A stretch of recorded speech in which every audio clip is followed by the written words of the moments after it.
Okay, so remember that they're changing my voice. In Proverbs 21:21 and Proverbs 22:16, we see that it makes it clear. Whoever pursues righteousness finds love, prosperity, and honor in life. Whoever strays from the path of prudence comes to rest in the realm of the dead. So one has to be prudent, one has to be diligent. They have to scramble to find prosperity, life, and honor in its true form.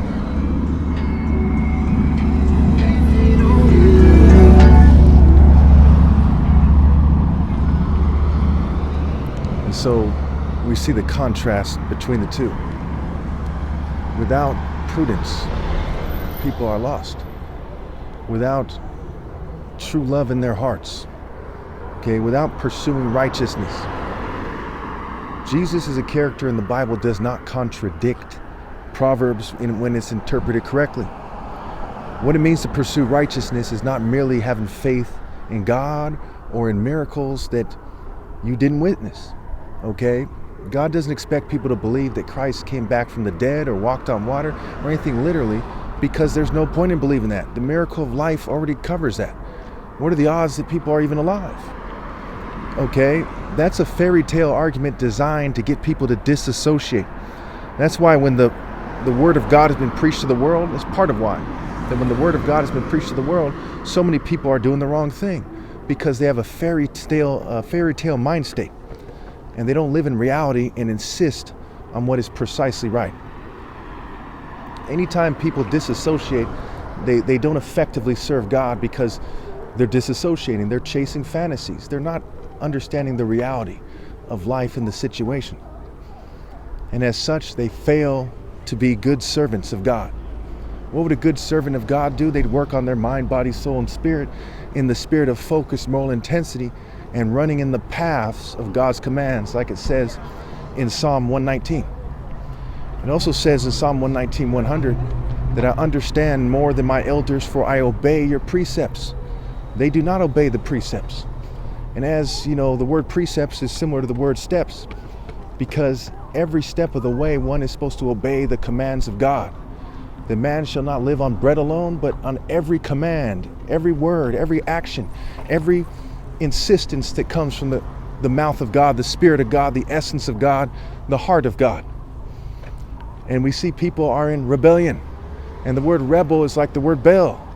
And who is Baal? He's a deity of sailors and merchants, and pirates and people who have, pirate habits, right? They pillage, they do evil things. They're sexually immoral. They insist on wickedness as they go around the world and they loot it.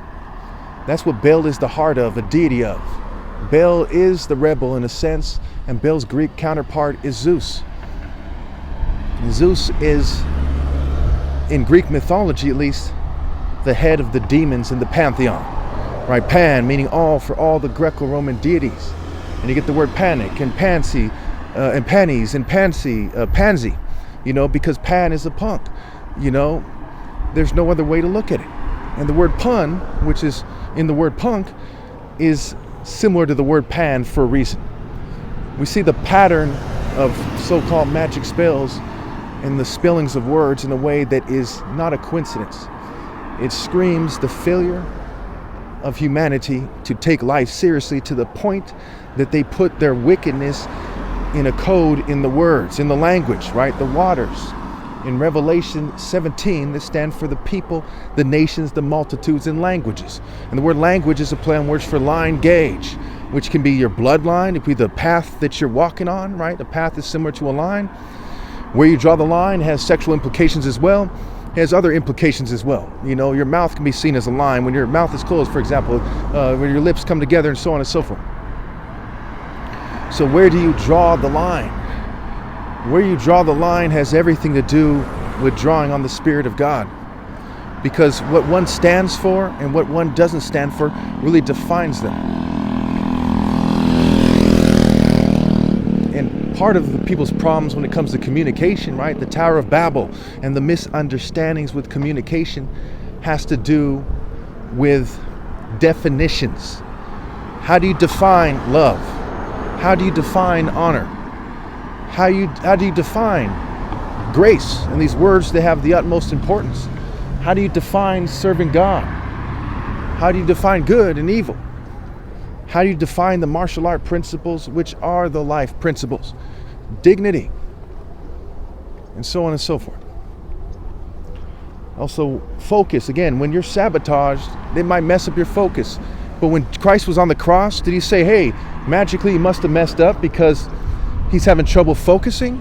Or was he put in that position while doing what he's supposed to do? And so it is with John the Baptist and Stephen the martyr. Did Stephen the martyr kiss their butt? Did John the Baptist? No. They insisted on what was right, and they rebuked him. Christ rebuked him, John the Baptist rebuked him, and Stephen the martyr rebuked him. And in that rebuke was the teaching of God. It's just presented in a way that is confusing. And one must really meditate or really focus or really think about and contemplate the deeper meanings of these stories.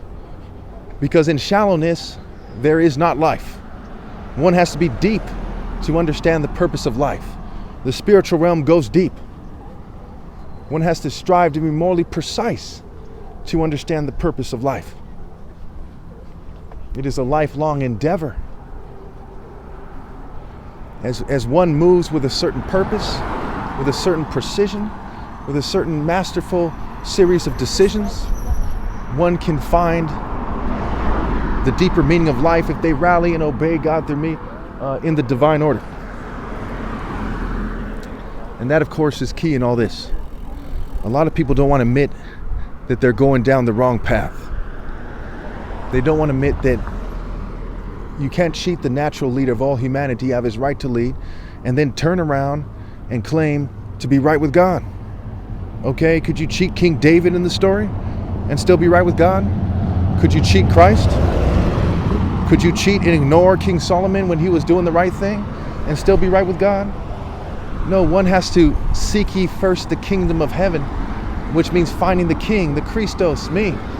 Or else one is simply on the wrong path, no matter how they think they're doing. Okay, if you were at a crossroads and there's only one right way to go, and you have a certain amount of time to get there, you have to go that way, the way. That is the way. Okay, when a king is anointed, God puts him there and says, okay, where this person is placed is part of the destiny of the human race. What their parents did. If your parents have AIDS or something, right, and when they gave birth to you, for example, you're probably born with AIDS, right? And they did that to you. If they threw you off a cliff right when you were born and you died, then they would have done that to you. So your parents' decisions affect you. And there's scriptures in the Bible that say things to that effect. That the offspring of the wicked will perish. And the wicked go down to the realm of the dead, all the nations that forget God. Okay, so I'm going to go ahead and cut it short there and kind of wrap this up. As I've made maybe my fourth speech out here today, not out here, but out in Santa Cruz in general. And so, I've been fumed. Yesterday was a lot worse. There was a lot more heckling. And the day before, I actually came out here 3 days in a row. This is my third day out here. And the government kind of stepped it up on me this year, but I triumphed as usual because I kept walking the way of righteousness along the path of justice. So no matter what kind of dates I missed out on, what kind of career opportunities, what have you, I don't regret that at all. I'm happy to follow my path to its finish. And in that is triumph, in the humility to pass up the worldly pleasures of life for moral precision is the true triumph in life. The true path that God set before us. It is a sacred path, a divine path. It is a path that far surpasses every other path. And that's one of the injustices of the idea of cultural equality, because moral precision is greater than any culture. Moral precision is divine. Cultures that aren't morally precise are not divine. So how could they be equal? Is a bag of gold equal to a bag of dirt? And neither are all the paths that focus on pleasure and the self instead of the greater good and the precise right thing to do. Thank you.